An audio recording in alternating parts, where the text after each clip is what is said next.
What's going on, Bama Nation? It's your boy Smook Hines, a.k.a. Coach Smook, Alabama insider and team reporter at Alabama at the Voice of College Football. Here on the Coach Smook Network, giving you some Smook scoop in today's fall post-practice report. I just wanted to let you all know, man, you're in for some good insight today.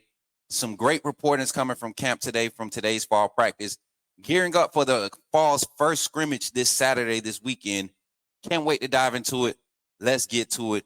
Somebody type in the chat, put me in the game, Coach Smook. Let's go. So, jumping right into it, today's practice yielded another competitive day. I love to get reports and text messages from people on site saying that, this personnel or this group performed well. Well, today, the highlight of today was the linebacker group.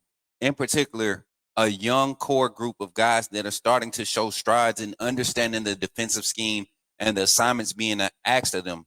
Being able to communicate fluently and move and react at a high rate of speed in this defense is key, especially if you want to be an impact player, kind of like what we saw last year with the freshmen who had to step up in the secondary.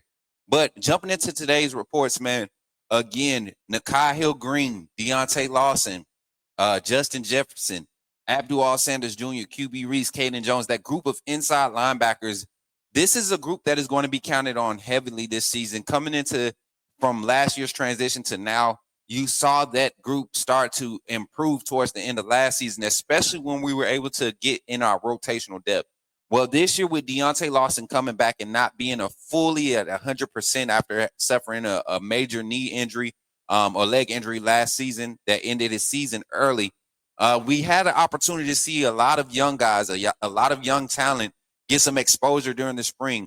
Not only young guys, but transfer inside linebacker Nikhil Green has shown up and shown out and shown that he's ready to contribute in a big way for the Alabama Crimson Tide. So diving into it, we've been getting a lot of reports saying that QB Reese and Abdul Sanders Jr. look like veteran linebackers in making calls, making their reads, looking for their cues and their keys to be in the right place at the right time and flying to the ball and being really sound in their technique on tackling. Now, we know yesterday was the first full day of pads. Today, yielding the second day, a lot of physicality being showcased today, a lot of technical things being rehearsed or being practiced so that guys can be sound in their technique. Because we know last year, Alabama struggled with securing tackles. That was one of the biggest problems early in the season, missed tackles. One game, I think it was against Vanderbilt, we had 9 missed tackles in the first quarter. And that's not a recipe for success when you're talking about a team that's going to want to run versions and extensions of their run game and get to the perimeter. You want guys to be able to get out in space and make secure tackles. So looking at that work being done today, looking at some of the young linebackers just out there making plays, as you see QB Reese right now, number 36, working the drills, the explosion with these young guys and their willingness to get run gap fits and run fits. That their willingness to put their bodies in between, them, the goal line and that player. I love their willingness to be physical. It's kind of restoring the mindset of the traditional inside linebacker that we're used to seeing during the Coach Saban era. You're talking about Dylan Moses. You're talking about I'm drawing blanks right now. Rolando McClain. You're talking about Reuben Foster. You talk about guys that have come through, even a recent that have shown great improvement under Coach Saban's tutelage. Henry To'oTo'o, I know we gave him a lot of crap that first year, but came back and really played a solid year when it came to putting the numbers up. And then as a most recent, Jihad Campbell, another inside linebacker product that come through Alabama. So looking at all of the talent that's stacked in this room right now, I'm glad to see that the young guys are starting to make a name for themselves, because I truly believe we know exactly what we're going to get from Justin Jefferson. I believe we know what we're going to get from Deontay Lawson when he's 100%. And I also believe that Nikhil Green will bring the same tenacity and sure tackling ability that he displayed at Colorado right into this scheme at Alabama, where he is a perfect schematic fit. Now, let's kind of transition back to the secondary. A lot of news and a lot of hype surrounding the freshmen that are turning up, Dejon Lee and Chuck McDonald. But there are some veteran guys that I think we're allowing ourselves to forget about because of their lack of impact plays during last season. But I've recently been watching some old game film from last season, looking at the rotation in the defense, and there were a lot of drives and big games and meaningful games where we saw number 7 Deshaun Jones in the game. There was times where we saw number 12 Zay Mincy in the game. There was times where we saw Cam Howard go out in a couple of dime sets against Tennessee. So I am inclined to believe that the depth of rotation, the amount of usage that we're going to rotate, or the amount of rotation that we're going to see in the secondary, is probably going to be very unusual to what we're used to seeing at as college football fans, transitioning to this new era of college football. And I think Kane Wommack's scheme is perfect for the skill sets that he has in the secondary. He has a lot of lock man corners, a lot of lock man DBs that play and excel in playing lock man, which allows you to be a lot more aggressive on the front. And if we know Kane Wommack and his style of play calling, especially on the defensive side, he likes to dial up a lot of stunts and twists up front with his front 5, his front 4, and get pressure on the quarterback. Loves to get guys off platform and getting them into different spaces so that they can be throwing on the ball, throwing on the run. And a lot of times that forces quarterbacks to be a lot more inaccurate when you're taking away and cutting the field in half and bracketing all of their decisions into a small area. And when you have a secondary with guys like Bray Hubbard, Keon Sabb, Damani Jackson, Cam Calhoun, and Xavier Brown as your starting group, but then you have guys behind them like Zay Mincy, who is a rangy, used to be corner, now is playing the safety position, showing his range, his hands, his ball play skill ability, or however you want to describe it, being able to play the ball in the air and attack the ball at the highest point and make contested plays on the ball to make it hard on all receiver types. We've seen him match up against big tight ends. We've seen him match up against shorter, quicker slot wide receivers. He just has the length and the range to be able to cover both skill sets, and I think that's what makes him such a valuable asset. So Zay Mincy really starting to solidify himself, but not only Zay Mincy, a young man that we had high hopes for when he signed with the 24 class, and Drake Kirkpatrick Jr., seeing him make strides and really it was the technical things and then developing a little bit more speed and reaction. I think Drake Kirkpatrick is setting himself up to be a key contributor in this secondary rotation. Coming down at that Husky, that Rover type position, not playing too much one high, the free safety position, but I love him playing close to the line of scrimmage. His ability to play on the underneath routes and crash and attack the ball in the air, his aggressive nature, his IQ, his instincts are of veteran presence type. So I love to see the rotation. And of course, with Keon Sabb and Bray Hubbard leading that group, I think you set the tone with those guys being their feel for each other to play at the top of the defense. We saw Bray Hubbard speak highly of how Keon Sabb has become a very good mentor for the safeties in that room. Even the young freshman Taylor, number 13, he spoke highly of the type of mentorship that he's has received since stepping on campus. And then you look at the corner room, man, just so much talent. Big corners, 6'2", 6'3", plus guys at 195, 190 plus. Just big, long, lanky guys that can really get downfield and play in second and third phase coverage. You're talking about some guys that want to get up on the line of scrimmage and be physical. Coach Mo has done a great job with teaching these guys the technique and developing these guys in this scheme. This read and react coverage, this vision coverage on the back end of the defense, it allows guys to really play fast. It keeps things in front of them for the most part. And when it's time to man up and play in somebody's hip, you're playing, you're calling these schemes and these calls to these guys' strengths. Nobody's out there being put in uncomfortable positions because of the depth of rotation. Where if you're not as strong in a point, there's somebody behind you that's strong and that can fill that void. So I love to see it for this defense. Now, going forward, I think this year's defense has an opportunity to be the most turnover crazed team, create as many turnovers as we've seen probably since the 2016 defense at Alabama, which led the country not only in turnovers but non-offensive touchdowns, meaning turnovers off of touchdowns. Touchdowns off of turnovers. So I look at this defense last year. You had 14 interceptions. You had 20 plus pass breakups. You had some of the lowest completion percentage in one-on-one passing situations. this defense and the secondary benefited from just the scheme overall because of the transition. But now I believe with another year under this scheme, with this language, the communication factor is going to be key. And the more fluent the communication is, the more fluent and faster the guys can play. So does this defense have an opportunity to lead the country in turnovers? I truly believe it.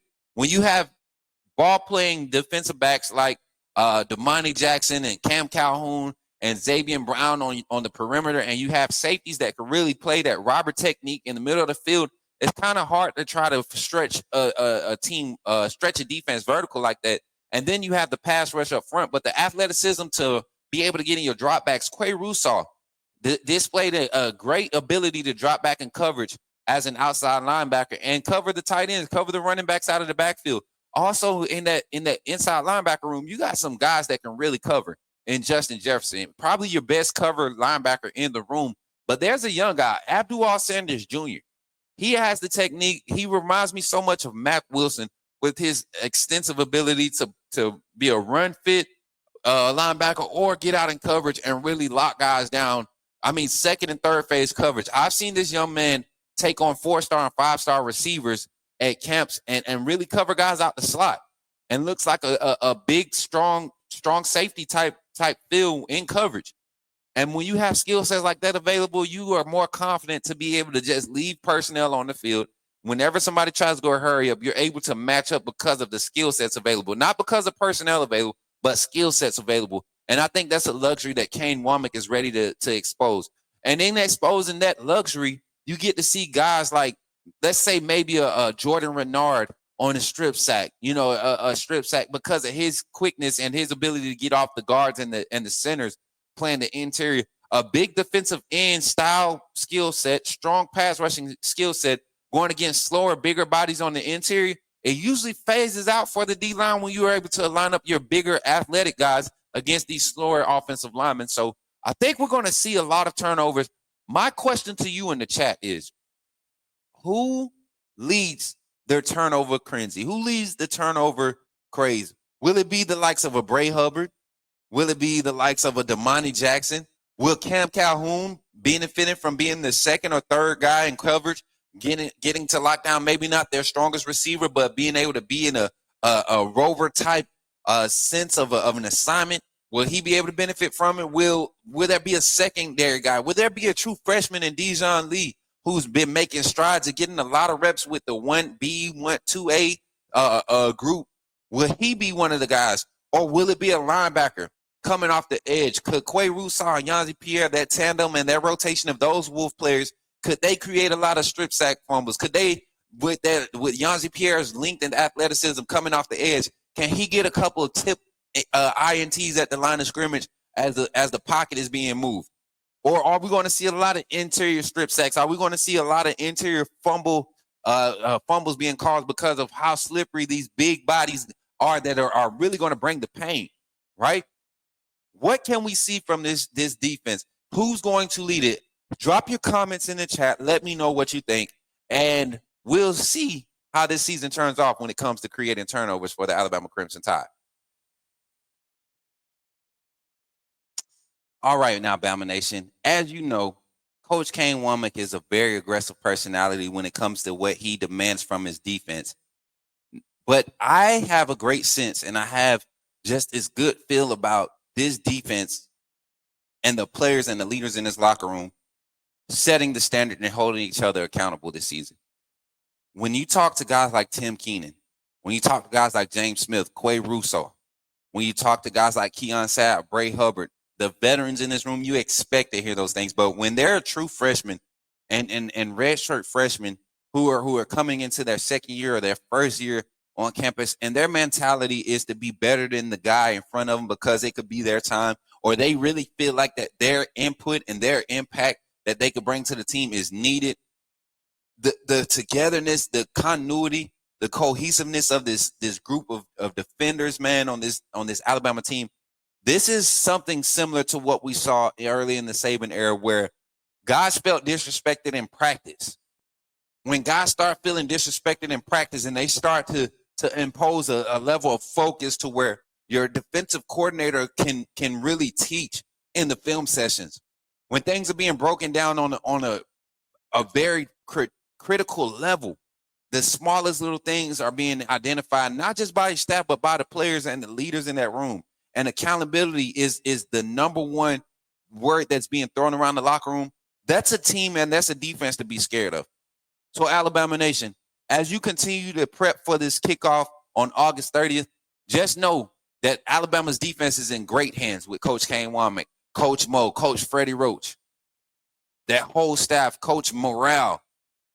This whole staff is ready. I promise you, this year will be like no other when it comes to the production of this Alabama defense. And I think more so than the offense, this defense is going to provide a whole lot of highlight plays and memories for us to write down in our history books as Bama fans and as Bama Nation on our way to this national championship berth. I'm your boy, Coach Smook, and hopefully you've enjoyed this little segment. Continue to tap in on our content. Like, share, and subscribe. Make sure you turn on all your notifications so you don't miss another live. And if you're not following on all platforms at Coach Smook, that's TikTok, that's Twitter, that's Instagram, that's Facebook. If you're not following on those platforms, you're missing out on all the great content that we're pushing out. Don't forget also to go and subscribe over at the Alabama at the Voice of College Football channel on YouTube. That is where you'll be getting all the informative post-practice reports and some more of the Smook Scoop. Think about becoming a member on both channels here as becoming a member of the AAA family and joining us at the Alabama at the Voice of College Football also. I'm your boy, Coach Smook, and I love bringing you this Alabama Crimson Tide news. Just remember, when you see me in the streets, holler at me and say, put me in the game, Coach Smook. I'll catch y'all on the next one.